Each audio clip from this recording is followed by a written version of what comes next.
I am observing. The eye of the beholder is for focus, for thought. Paying attention in this present moment is to witness the progression of thought. The observer is observing as a process. The observer is also being observed in a feedback loop of perception. The cohesion of it all is the centripetal force of love. This is so that being and observing it all means that love might not go unnoticed or unknown. Welcome to the show. I am observing with Karen, Christy, and Patrick. That's me. Thanks for listening.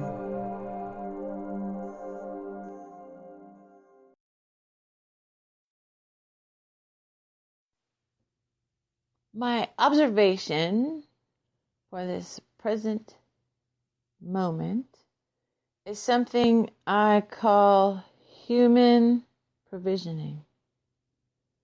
And basically, where I got this term comes from growing up in a scouting family, Boy Scouting family. My mother was a den mother, and my father was a scoutmaster. And in our family, there was two siblings, myself and my brother.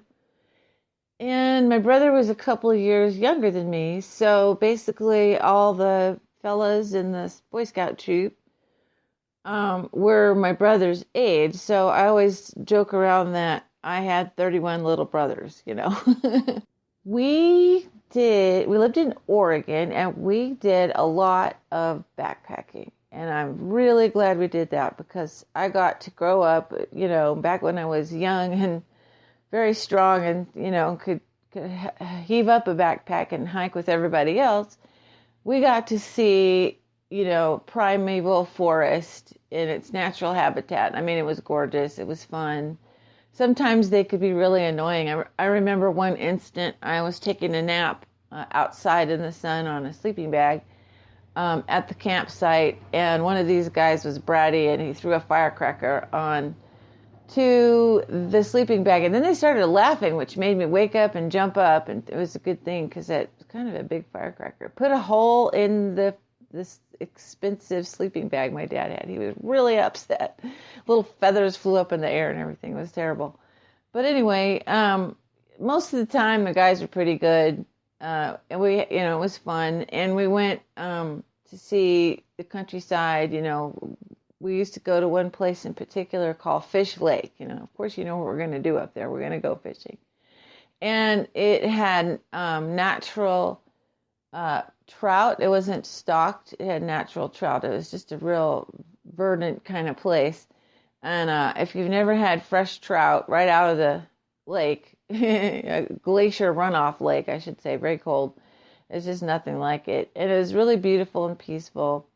And, you know, these trips took a lot of provisioning, you know.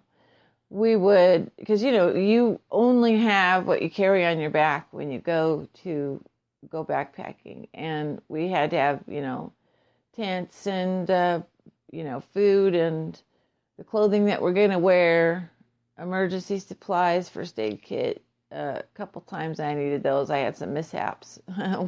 One time, emergency gear. One time I was at the back of the line for some reason, and I tripped and fell off the trail, and I fell down a hill. It was a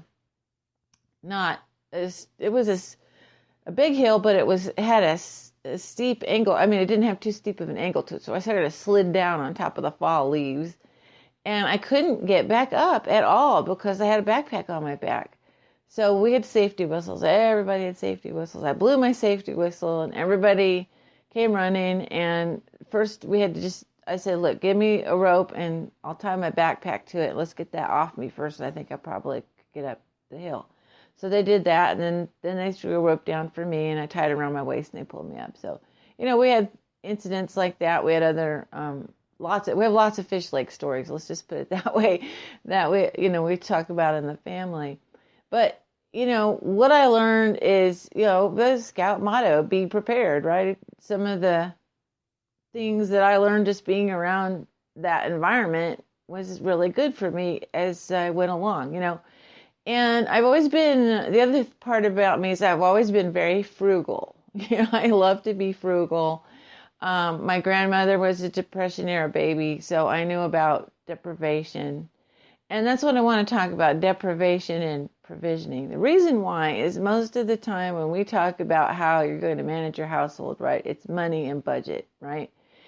And if you can shift your thinking a little bit, then you begin to see where some problems lie in our society. Of course, most people are noticing that because the global economic turndown, which is now gone, the worldwide global recession, which is now gone longer than the Great Depression.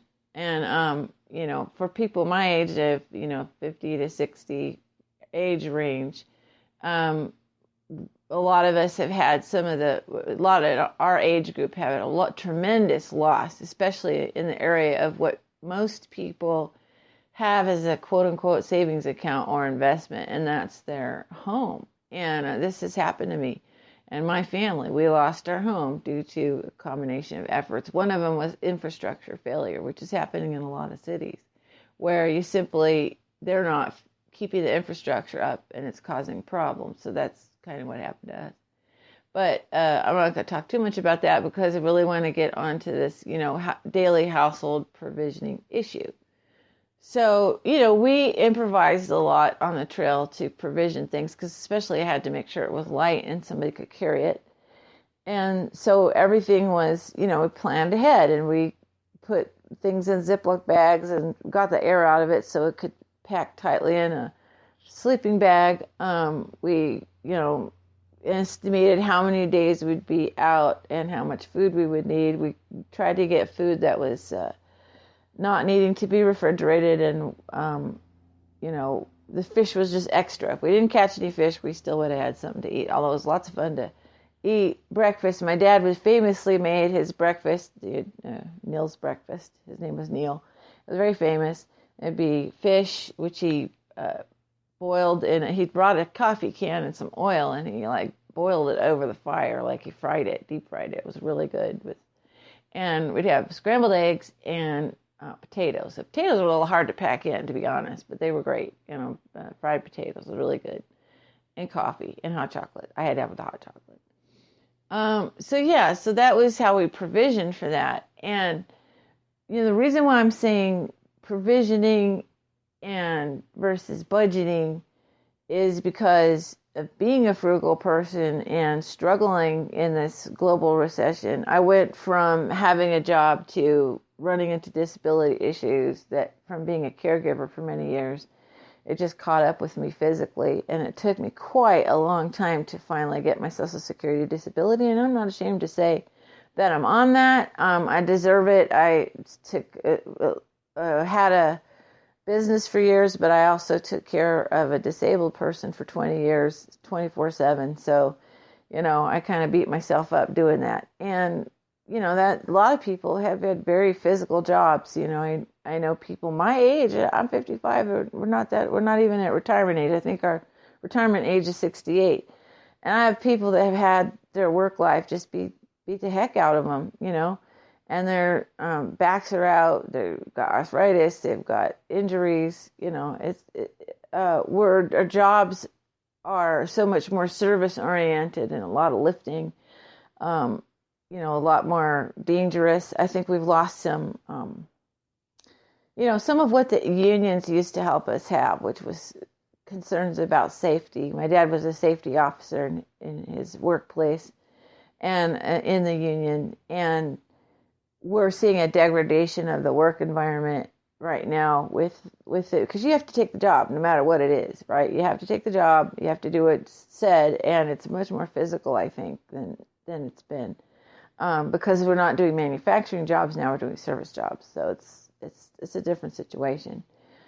But anyway, human provisioning is, I think of it in terms of a household. Even though I've worked and had a business years ago doing computer stuff off and on, I always worked from home. So a little bit different situation than other people because I had 3 children and my youngest child was disabled. That's who I took care of for 20 years, who could not walk and had other problems.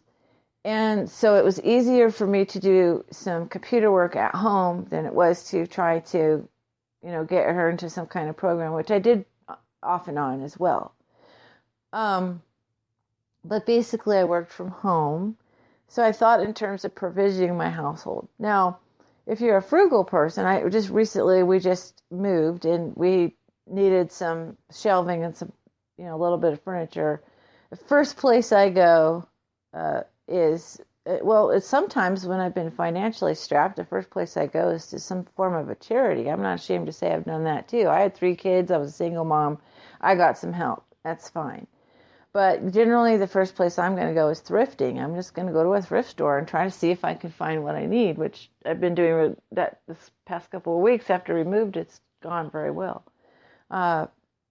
I don't need everything to be matchy poo, or I don't need everything to be designer. I need functional. So I can make do a lot of times. I learned to be a DIYer, so I know how to craft stuff. Right now, I don't have the tools to build. I still need some shelving. We moved from a place with a bit more storage than one that doesn't. And our cabinets are, super tall, but there's few of them. So like, for instance, the dishes, they sit on the bottom of this cabinet with a big, tall shelf. It's like if I had a little shelf in between, I could put something on top. So I think in terms of things like that, for provisioning the household. We also had some friends give us some, they've been upgrading their lifestyle and they gave us some furniture. Yeah, I'll take it. I know how to spruce it up and make it look nice. We have a couple old tables. We're going to be refinishing them for some side tables. I mean, that's what frugal DIY thing is. But it's the idea we didn't necessarily spend money, or we spent quite a bit less.